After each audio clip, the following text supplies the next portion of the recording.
थोड़ा दिमाग थोड़ा खराब हो रखा है जो दिल्ली पुलिस ने इन परिवार के साथ किया है, तो उस पर मैं अभी कुछ बोलूँगा नहीं। मैं सर से रिक्वेस्ट करता हूँ, सर आप बोल दीजिए सर। हेलो। जब से मैं पीछे ये सारी बातें सुन रहा हूँ तो दिल बड़ा बेचैन सा है, और मैं आज अपने पिछले 10 साल के पूरे संघर्ष में जो मैंने कमियां सिस्टम में देखी, हम सब पे बात करेंगे। आज पता है, ऐसा कोई देश नहीं है जहाँ पे समस्याएं नहीं होती, या भारत में भी पहले समस्याएं नहीं थी, फिर लोग निकल के आते हैं और समस्याओं के लिए लड़ते हैं। आज इस देश में लड़ना मुश्किल हो गया है। क्यों हो गया मैं बताता हूँ। आज जब सुबह मेरा वीडियो आया कि भाई मैं प्रोटेस्ट में जा रहा हूँ, तो पता है लोगों के मुझे कैसे मैसेजेज आए, बड़े बड़े लोगों के, कह रहे क्यों जा रहे हैं, ये तो फंडेड है। आपके सामने भी आया होगा। क्या इस देश में बेरोजगार आज उस स्थिति में है महंगाई के दौर में कि यहां 4 दिन बैठ सके? है क्या उस स्थिति में? क्या किसी आंदोलन का पर्पज ना जान करके ये जानना या बताना या इसको खत्म कर देना कि ये फंडेड है, क्या हो गया? क्या करेंगे? ये कितने दिन से अपने पास से चलाएंगे? आप सबको ये व्यवस्था देना कैसे संभव हो पाएगा? तो आज कोई आंदोलन इसलिए आंदोलन नहीं है क्योंकि फंडेड है। फिर एक नया आएगा, कोई कहेगा कि ये कांग्रेस की बी टीम है, कोई कहेगा कि ये आम आदमी की बी टीम है। और दुख की बात है कि शिक्षा मंत्री कह रहे हैं कि ये दहशतगर्दों की बी टीम है। तो मैं उनसे पहले तो ये पूछना चाहता हूं कि दहशतगर्दों की ए टीम उनकी है? ये तो बी है ना, ए किसकी है? और हम सब ने सुना है राघव चड्ढा के मुंह से कि ए टीम किसकी है, ये हमने सुना है। बी टीम है। यहां पे आकर के मैं ऐसे लोगों से भी सवाल करना चाहता हूं आपको, जैसे इन्होंने कहा कि यहां पे किसी के पिताजी की कल उन पे अटैक हो गया। आज हर आंदोलन में ये डर है कि कुछ ऐसे असामाजिक तत्व आएंगे जो ये काम करेंगे ताकि आंदोलन का मूल जो है वो दब जाए। ये हर आंदोलन का डर है। और मैं मीडिया से भी ये कहता हूं कि आप इसी डर को क्यों दिखा रहे हैं? आज आप ट्विटर खोलिए तो उस पर क्या दिखाया जाएगा? एक लड़के को, मीडिया से मेरा मतलब यूट्यूब मीडिया से भी ये पकड़ लेंगे, इसको नीट की फुल फॉर्म नहीं पता।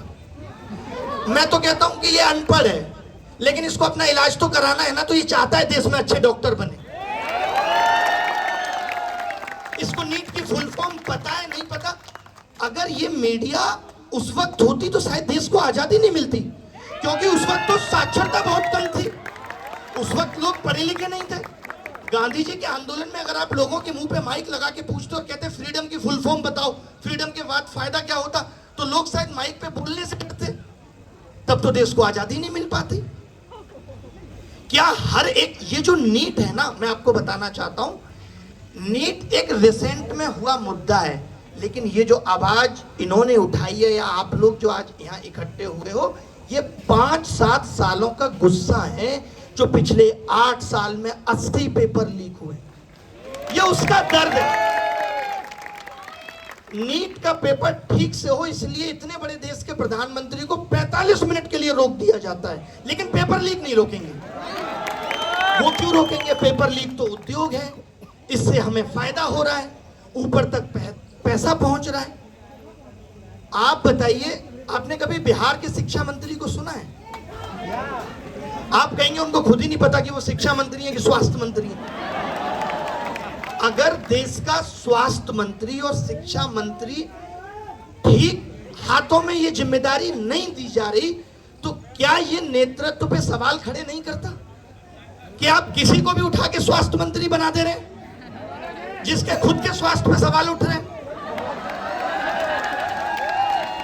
क्या शिक्षा मंत्री को शिक्षित नहीं होना चाहिए? इस देश के नेताओं को ऐसा लगने लगा है कि ना तो इस देश की शिक्षा व्यवस्था से उनको कोई मतलब है। आप बताइए, आपने कल परसों सुना होगा उड़ीसा में 1 से लेकर के 8वीं क्लास तक के बच्चों की किताब में 1678 बड़ी गलतियां पाई गई। यार, इन लोगों ने बेसिक शिक्षा जो होती थी 1 से प्राइमरी स्कूल की, जिसमें हम भी पढ़ के निकले हैं, उसके तमाम हजारों स्कूल बंद कर दिए कि बच्चे नहीं आते, ये कह के इनकी खुद की नीति आयोग की रिपोर्ट कहती है कि 9,806 स्कूलों में एक शिक्षक है। आप कौन सा भारत बनाएंगे? अब आप में से ही आपके जैसे तमाम लोग ये आवाज उठाते हैं, पहले भी ऐसे होता था। वो दिन दूर नहीं है जब हमारी न्याय व्यवस्था में खड़ा हुआ चोर, जब उससे पूछा जाएगा चोरी क्यों की, तो कहेगा 5 साल से कर रहा हूं। तब तो किसी ने कुछ नहीं कहा। बताओ आप, 5 साल से कर रहा हूं, किसी ने कुछ नहीं कहा। ये कौन सा लॉजिक है कि पहले भी ऐसा होता था? अगर पहले भी ऐसा होता था, 70 सालों में देश को लूटा गया था, मैंने सब कुछ मान लिया, उसी दर्द को तो खत्म करने के लिए हमने आपको चुना था कि आप आओगे और हमारे इन दर्दों को खत्म कर दोगे। क्योंकि विपक्ष में बैठ के आपने इतनी खूबसूरत बातें की, महंगाई पे आप बोलते थे, पेपर लीक को उद्योग आप बताते थे, और आज जब आपके हाथ में सब कुछ सही करना है तो आप मूक बने बैठे हैं। उस 45 मिनट में जब प्रधानमंत्री जी खाली थे, तब तो बच्चों का दर्द बयां कर देते।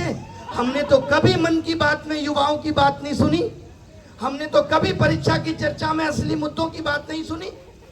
किसको पड़ी है यहाँ कि ये पसीने में लथपथ होकर के आप या हम यहाँ आके चीख रहे हैं? किसको पड़ी है? अगर सब कुछ ठीक है तो हम यहाँ क्यों आते? और आप कह देते हो कि ये बी टीम है इसलिए ऐसा हो रहा है। ये आंदोलन जानबूझ के कराए जा रहे हैं, किसी को नहीं पड़ी साहब। ये दर्द है हमारा, हमें मालूम है।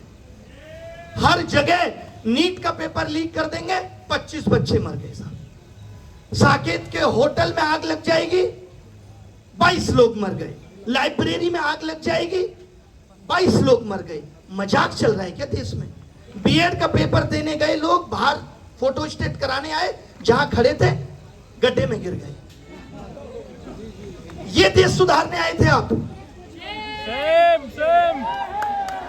और सबसे कमाल की बात यह है कि आप जिस राम की बात करते हैं उसके चरित्र से आपने कुछ नहीं सीखा।